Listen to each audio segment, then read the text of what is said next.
Hello friends, आज हम बात करेंगे यदि किसी व्यक्ति का ट्राइग्लिसराइड लेवल ज़्यादा हो तो उसे कौन कौन से खाद्य पदार्थों को अवॉइड करना चाहिए या नहीं लेना चाहिए जिससे उसके ट्राइग्लिसराइड लेवल के बढ़ने का अंदेशा रहेगा।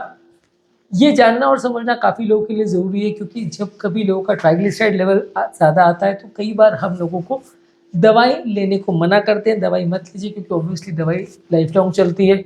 तो हम बोलते हैं कि डाइट पर मैनेज करिए, पर क्या-क्या चीज़ों में ट्राइग्लिसराइड बढ़ने का अंदेशा है, जब ये बात की जाती है तो लोगों को ये कॉन्सेप्ट क्लियर नहीं होता।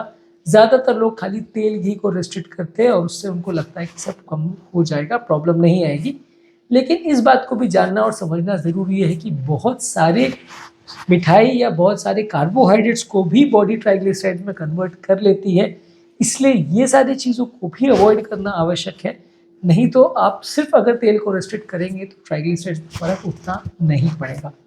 टॉपिक और उन फूड आइटम्स की लिस्ट पर जाने से पहले जो लोग हमारे चैनल पर नए हैं उन्हें रिक्वेस्ट करूँगा कि चैनल को सब्सक्राइब करें, वीडियोस को लाइक और शेयर करें। सबसे पहले कोई भी खाद्य पदार्थ जिसमें शुगर है, चाहे वो मिठाई है, बेवरेजेस है, सोडा है, कैंडी है, पेस्ट्रीज है, शुगर कंटेनिंग कोई भी डिश है, इसको ज़्यादातर अवॉइड करिए। इससे आपका ट्राइग्लिसराइड लेवल काफ़ी हद तक बढ़ सकता है। बहुत ज़्यादा शुगर जो भी बॉडी में जाता है उसको बॉडी ट्राइग्लिसराइड में कन्वर्ट करके फैट के फॉर्म में सेव करती है। इसलिए कहा जाता है कि यदि आपको वज़न कम करना है तो आपको ट्राइग्लिसराइड्स अगर कम करना है तो आपको शुगर पर फोकस करना पड़ेगा। शुगर आप कम करेंगे तो इससे आपको बहुत फ़ायदा मिलेगा। इनफैक्ट कई स्टडीज़ तो आजकल ऐसा कहती है कि यदि आपको ब्लॉकेजेस वगैरह से भी बचना है तो कोलेस्ट्रॉल पर फोकस करने से ज़्यादा ज़रूरी है कि शुगर पर फोकस करिए, क्योंकि ये और ज़्यादा डेंजरस होता है, इवन ऑयल से भी ज़्यादा डेंजरस होता है। इसके अलावा हाई फ्रक्टोज वाले कॉर्न सिरप से, जो कि काफ़ी शुगर वाले ड्रिंक्स में या काफ़ी प्रोसेस्ड फूड में स्वीटनर की तरह से यूज़ किया जाता है, ये भी काफ़ी हद तक कोलेस्ट्रॉल और ट्राइग्लिसराइड को बढ़ाता है, इसलिए इसको अवॉइड करिए। हाई फ्रक्टोज कॉर्न सिरप आप अगर HFCS बोलते हैं, ये अगर आपको किसी चीज़ में मिलता है लिखा हुआ कोई भी खाद्य पदार्थ में या कोई भी इस तरह का प्रोसेस्ड आइटम या फूड प्रोडक्ट आप ले रहे हैं तो उसमें अगर ये HFCS लिखा है तो इसे अवॉइड करिए क्योंकि ये काफ़ी हद तक आपके ट्राइग्लिसराइड्स को बढ़ाता है। इसके अलावा रिफाइंड ग्रेन्स जैसे कि वाइट ब्रेड, वाइट राइस और कोई भी सीरियल्स जिसमें शुगर डला है, ये सारी चीज़ें आपके ब्लड ट्राइग्लिसराइड लेवल्स को बढ़ाती है, इसको अवॉइड करिए। ट्रांस फैट्स वाली चीज़, खासकर जो हाइड्रोजनेटेड ऑयल्स होते हैं, ये स्ट्रांगली आपके ट्राइग्लिसराइड लेवल्स को बढ़ाती है, कार्डियोवैस्कुलर रिस्क को बढ़ाती है, बॉडी में ऑक्सीडेटिव स्ट्रेस को बढ़ाती है, इसलिए इसको हर हालत में अवॉइड करना चाहिए। सैचुरेटेड फैट्स जैसे कि बटर, घी, मार्जरीन, ये सारी चीज़ें को हर हालत में अवॉइड करना चाहिए। सारे सैचुरेटेड फैट्स आपके कोलेस्ट्रॉल और ट्राइग्लिसराइड दोनों लेवल्स को बढ़ाते हैं। ज़्यादातर कोशिश करिए कि इस तरह के प्रोटीन्स और इस तरह के प्रोडक्ट्स लीजिए जिसमें सैचुरेटेड फैट्स कम हो या बिल्कुल ना हो। कोई भी फ्राइड फूड्स या तली वाली चीज़ों में जिसमें कैलोरीज होती हैं वो अनहेल्दी फैट्स होते हैं और आपको फ़ायदा नहीं करेंगी, इसलिए समोसा, कचौरी, फ्राइज फ्राइज़ और इस तरह की चीज़ें या नॉन वेजिटेरियन फूड आइटम्स जो भी तली हुई होती हैं वो नुकसान करती हैं। इनफैक्ट कोई भी फूड आइटम जिसको आप फ्राई करके बना रहे हो वो फ़ायदा करने के बदले नुकसान ही करेगी, इसलिए फ्राइड फूड आइटम्स को अवॉइड करिए। इसके अलावा ज़रूरी है यदि आप ट्राइग्लिसराइड्स को कम करना चाहते हैं तो अल्कोहल को कम करना। एक्सेसिव अल्कोहल कंज्यूम करना single most important risk factors में से माना जाता है जिससे ट्राइग्लिसराइड लेवल बढ़ता है। आप कॉमनली लोगों को पूछेंगे जिन लोगों का ट्राइग्लिसराइड ज़्यादा आता है कि आप अल्कोहल पीते हो, तो काफ़ी लोग उसमें, खासकर मेल लोग, हाँ बोलते हैं। तो ये एक बड़ा रीज़न होता है। आप बंद करेंगे तो आपको काफ़ी फ़र्क मिलेगा आपके ट्राइग्लिसराइड लेवल्स में। इसके अलावा कई लोग फ्रूट जूसेस पीते हैं। फ्रूट जूसेस में कई एडेड शुगर्स होते हैं जो कि अनहेल्दी होते हैं और ये आपका ब्लड ट्राइग्लिसराइड लेवल्स को बढ़ाते हैं। फ्रूट जूसेस अगर आप पी रहे हैं तो नेचुरल पीजिए, लेकिन बहुत ज़्यादा मत पीजिए क्योंकि लोगों को लगता है कि फ्रूट जूस हेल्दी है। आप डाइट के बदले या जो चीज़ के बदले आप बहुत ज़्यादा फ्रूट जूस लेते हैं, ये आपको थोड़ा बहुत फ़ायदा ज़रूर करता है। फाइबर कंटेंट होने की वजह से खाने के अगर बदले लेंगे तो थोड़ा फ़ायदा करेगा, लेकिन ओवरऑल इसमें शुगर कंटेंट ज़्यादा होता है। इनफैक्ट सारे फ्रूट्स में भी थोड़ा कार्बोहाइड्रेट कंटेंट ज़्यादा होता है और ये बॉडी में ट्राइग्लिसराइड में कन्वर्ट हो जाता है, इससे आपका ट्राइग्लिसराइड लेवल बढ़ जाता है। इसके अलावा प्रोसेस्ड मीट अगर आप लेते हैं, कोई भी प्रोसेस्ड मीट जैसे कि bacon, sausage, deli product meat, ये सारे जो है काफ़ी कॉमनली आपके वेस्टर्न ब्रेकफास्ट में या किसी भी कॉन्टिनेंटल होटल वगैरह में आप जाओगे तो वहाँ पे ब्रेकफास्ट आइटम्स में रखे होते हैं, तो ये ज़्यादातर आपके सैचुरेटेड फैट्स में इसमें ज़्यादा रिच होता है, तो आपका ट्राइग्लिसराइड लेवल्स को बढ़ाए। इसके अलावा फास्ट फूड, जंक फूड, कुछ भी तरह का आप लोगे, इसमें फैट, शुगर, कैलोरी सब ज़्यादा रहता है, तो ये आपको जहाँ तक पॉसिबल है अवॉइड करना चाहिए। सॉसेज और कंडिमेंट्स जैसे कि मेयोनीज, केचप और सलाद ड्रेसिंग्स वगैरह जो लेते हैं इसमें अनहेल्दी फैट्स होते हैं और ये आपका कोलेस्ट्रॉल लेवल बढ़ाएगा। कोई भी तरह का स्नैक्स है, चाहे चिप्स है, कुकीज़ है, क्रैकर्स है, इसमें अनहेल्दी फैट्स होते हैं। जो भी ज़्यादातर लेस ऑयली स्नैक्स होते हैं जैसे कि नट्स है, सीड्स है, होल ग्रेन्स है, सैलड्स है, ये सारी चीज़ों को आप स्नैक के लिए लीजिए सकते हैं। कोई फ्रूट्स वगैरह को ले सकते हैं स्नैक करने के लिए। लेकिन अगर आप जब भी भूख लगती है स्नैक करने में समोसा, कचौरी या इस तरह की चीज़ें खाएंगे तो वजन भी बढ़ेगा और ट्राइग्लिसराइड्स भी बढ़ेगा। इसके अलावा कोई भी क्रीमी सूप्स वगैरह लेते हैं, सूप के ऊपर से जो क्रीम डाला जाता है वो भी आपका ट्राइग्लिसराइड और कोलेस्ट्रॉल लेवल्स को बढ़ाता है। इसमें भी सैचुरेटेड फैट्स होते हैं।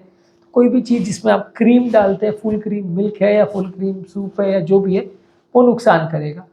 इसके अलावा कॉफ़ी और चाय वगैरह भी काफ़ी शुगर कंटेंट होता है तो ये भी फ़ायदा नहीं करता है। तो यदि आपको ट्राइग्लिसराइड लेवल कम करना है तो शुगर वाले कॉफ़ी और बहुत ज़्यादा दूध वाले कॉफ़ी और चाय को आपको अवॉइड करना चाहिए, क्योंकि ये कई बार काउंट हम करना भूल जाते हैं कि इसमें कितना शुगर है और कई बार 4-5 चाय और कॉफ़ी जब हो जाती है तो उसमें आप मान के चलिए 100 कैलोरी चला जाता है। तो 4-5 चाय में आपको 500 कैलोरी मिल जाती है, जो कि एक खाने के बदले ऑलमोस्ट इक्विवेलेंट हो जाता है। तो इससे वजन भी बढ़ता है और आपका कोलेस्ट्रॉल कंट्रोल भी बिगड़ेगा, आपका ट्राइग्लिसराइड लेवल भी बढ़ेगा। इसको ज़्यादातर पॉसिबल है अवॉइड करें तो अच्छा है। इसके अलावा जो फूड प्रोडक्ट्स का ग्लाइसेमिक इंडेक्स ज़्यादा होता है उनको अवॉइड करिए। हमने ऑलरेडी ग्लाइसेमिक इंडेक्स किन फूड प्रोडक्ट्स का ज़्यादा होता है उस पर बात करी है। कोई भी स्टार्च वाले फूड आइटम जैसे कि पोटैटोज़ है यानी आलू है, वाइट ब्रेड है, शुगर वाली चीज़ है, इसमें ग्लाइसेमिक इंडेक्स ज़्यादा होता है। इसको खाने से तुरंत आपका शुगर लेवल बढ़ता है। ये ट्राइग्लिसराइड कंट्रोल वाले पेशेंट्स के लिए अच्छा नहीं है। उसके अलावा कोई भी प्रोसेस्ड फूड्स है जो मार्केट में बहुत इजीली अवेलेबल होता है, इसमें बहुत सारा प्रोसेसिंग के दौरान अनहेल्दी फैट, शुगर और सॉल्ट डाला जाता है। ये ओवरऑल अनहेल्दी माना जाता है। इसको जहाँ तक पॉसिबल है अवॉइड करिए। मार्जिनिन को भी अवॉइड करिए। मार्जिन में भी सैचुरेटेड फैट्स काफ़ी रहता है, इसको अवॉइड करिए। इसके अलावा कोई भी मिठाई को अवॉइड करिए, चाहे वो केक्स है, कुकीज़ है, आइसक्रीम है, कैंडीज़ है, शुगर की कोई भी चीज़ है, इसको अवॉइड करिए। चाहे वो शुगर फ्री में भी आपने बनाया तो वो फ़ायदा आपको कुछ खास नहीं करेगा। जहाँ तक पॉसिबल है, जितना पॉसिबल है इसको कम रखिए या बंद रखें तो आपके लिए हेल्दी है। इसके अलावा वो बेवरेजेस या पेय पदार्थ जिसमें बहुत ज़्यादा कैफीन डाला हो वो भी हेल्थ के लिए अच्छा नहीं है। इसमें शुगर कंटेंट और फैट कंटेंट रहता है और ये ओवरऑल आपके स्ट्रेस हार्मोन्स को भी बढ़ाता है। इससे भी आपका ट्राइग्लिसराइड लेवल कॉम्प्रोमाइज़ होता है। हाईली कैफिनेटेड बेवरेजेस जैसे ये बिग बुल, रेड बुल जो आते हैं, जो आप एनर्जी के लिए पीते हैं, वो सारे कैफिनेटेड ड्रिंक्स रहते हैं। और चाय कॉफ़ी भी अगर आप बहुत स्ट्रॉन्ग पीते हैं तो उसमें भी कैफीन कंटेंट होता है, तो ये आपका ट्राइग्लिसराइड लेवल बढ़ाता है। इसके अलावा ब्रेकफास्ट में भी अगर आप शुगरी सीरियल्स और ऐसी चीज़ें लेते हैं जो बच्चों को, जिसमें बहुत ज़्यादा चीनी होता है, वो सारी चीज़ें आपका ट्राइग्लिसराइड लेवल को बढ़ाती हैं। इसके अलावा आलू को अवॉइड करना चाहिए। पोटैटोज़ में स्टार्च कंटेंट ज़्यादा होता है और ये आपके ट्राइग्लिसराइड को कंट्रोल को बिगाड़ता है। कंपैरेटिवली स्वीट पोटैटो यानी शकरकंद थोड़ा बेटर होता है, लेकिन उसमें भी काफ़ी हाई ग्लाइसेमिक इंडेक्स होता है, स्टार्च होता है। तो जहाँ तक पॉसिबल है इसको दोनों को ही आप अवॉइड करेंगे तो अच्छा है। इसके अलावा पीनट बटर लोग अदरवाइज बटर के कंपैरिजन में अच्छा मानते हैं, लेकिन नट बटर भी आपको ट्राइग्लिसराइड लेवल्स को तो बढ़ाता ही है। ये रेगुलर बटर से कम नुकसानदायक है, थोड़ा सा बेटर है, लेकिन ज़्यादा इसको भी लेंगे तो आपको नुकसान ही करेगा। जहाँ तक पॉसिबल है इसको भी मिनिमल लीजिए। रेगुलर बटर के बदले 1 चम्मच वो ले रहे तो उसके बदले पीनट बटर ले लिए तो चलेगा, लेकिन जहाँ तक पॉसिबल है उसको अवॉइड करें तो अच्छा है। इसके अलावा कोई भी तरह का सिरप आप ले रहे हैं तो इसमें शुगर होता है, आपके कोलेस्ट्रॉल और ट्राइग्लिसराइड लेवल को बढ़ाता है। शहद भी आपके लिए अच्छा नहीं है। शहद भी यदि आप ज़्यादा लेते हैं तो भी उसमें जो फ्रक्टोज कंटेंट रहता है, शुगर कंटेंट रहता है, वो आपके ट्राइग्लिसराइड लेवल को बढ़ाएगा। उसको भी अवॉइड करेंगे तो अच्छा है। दही के भी कई आइटम्स में बहुत ज़्यादा शुगर डाला जाता है। शुगर कंटेनिंग दही या लस्सी जो बनाया जाता है ये आपके लिए डेफिनेटली नुकसानदायक है। लस्सी में दही के का जो फ़ायदा आपको मिल रहा था उसके बदले उसमें जितना शुगर डाल दिया जाता है तो वो सिर्फ नुकसान करता है, अच्छा ड्रिंक नहीं है। इसको अवॉइड करेंगे तो अच्छा है। मट्ठा लेंगे या फीका लस्सी जिसको बोलते हैं कि उसमें शुगर नहीं डाला जाता है, वो बेटर है कंपैरेटिवली। लेकिन लस्सी अगर आप ले रहे हैं या दही में मिठाई डाल के या फ्लेवर्स डाल के ले रहे हैं तो वो फ़ायदा नहीं करेगा, नुकसान करेगा। इसके अलावा कोकोनट या कोकोनट ऑयल, ये दोनों ही नुकसानदायक है। कोकोनट ऑयल में सैचुरेटेड फैट कंटेंट ज़्यादा होता है, उससे आप खाना पकाएंगे या नारियल को आप सादा खाएंगे तो भी वो नुकसानदायक है। इससे आपका ट्राइग्लिसराइड का लेवल काफ़ी बढ़ेगा। ये आपको अवॉइड करना चाहिए इसमें कुकिंग करना, और इसको जितना कम पॉसिबल हो नारियल लेना है। नारियल पानी भी सच बहुत अच्छी चीज़ नहीं है, क्योंकि थोड़ा बहुत उसमें भी इसका कंटेंट रहता है, स्वीट तो एटलीस्ट वो भी रहता है, तो इसलिए वो आपके लिए बहुत फ़ायदे वाली चीज़ नहीं। हालांकि किस चीज़ में कितना मीठा है उस पर डिपेंड करता है, लेकिन ओवरऑल ये सारी चीज़ें जो भी मीठी रहेंगी वो आपको फ़ायदा नहीं करेंगी, एटलीस्ट ट्राइग्लिसराइड के टर्म्स में आपको नुकसान करेंगी। इसके अलावा बहुत हेवी मील्स नहीं खाना चाहिए। जो लोग एक बार में बहुत ज़्यादा हेवी मील्स खा लेते हैं, बहुत ज़्यादा हेवी खाना खाने की उनको आदत है, तो वो आपका कैलोरी इनटेक का बैलेंस को बिगाड़ देता है और इससे आपका ट्राइग्लिसराइड लेवल बढ़ता है। तो इसको आप ज़्यादातर कोशिश करिए डिवाइडेड मील्स में खाइए। 2 या 3 बार खाने के बदले 3 से 6 बार उसको डिवाइड कर करके आप खाएंगे तो अच्छा है। इसके अलावा लेट नाइट खाना खाने की जिनको आदत है वो उनका ट्राइग्लिसराइड कोलेस्ट्रॉल लेवल बढ़ता है, उनका वजन भी बढ़ता है। लेट नाइट खाना खाने को अवॉइड करिए। सोने से कम 3-4 घंटे पहले तक आपको खाना नहीं खाना चाहिए। ये आपका वजन कम करने में मदद करेगा और ब्लड कोलेस्ट्रॉल और ट्राइग्लिसराइड लेवल्स को भी कम करने में मदद करेगा।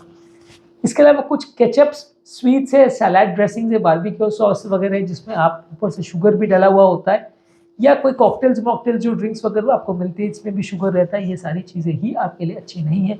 जहाँ तक पॉसिबल है इनको अवॉइड करें। जितना स्ट्रिक्टली अवॉइड करेंगे उतना आपको कंट्रोल अच्छा मिलेगा और उतना आपको ट्राइग्लिसराइड लेवल्स पे फ़ायदा मिलेगा। आज के टॉपिक में हमने बात करी कुछ खाद्य पदार्थों या फूड प्रोडक्ट के बारे में जिनको हाई ट्राइग्लिसराइड वाले पेशेंट्स को अवॉइड करना चाहिए। यदि आप इन चीज़ों को फॉलो करेंगे तो आपको ट्राइग्लिसराइड लेवल को कम करने में मदद मिलेगी। उम्मीद करूँगा कि आज के टॉपिक से आपको कुछ नई बातें जानने को मिली होगी। जो लोग हमारे चैनल पर नए हैं उन्हें रिक्वेस्ट करूँगा कि चैनल को सब्सक्राइब करें, वीडियो को लाइक और शेयर करें।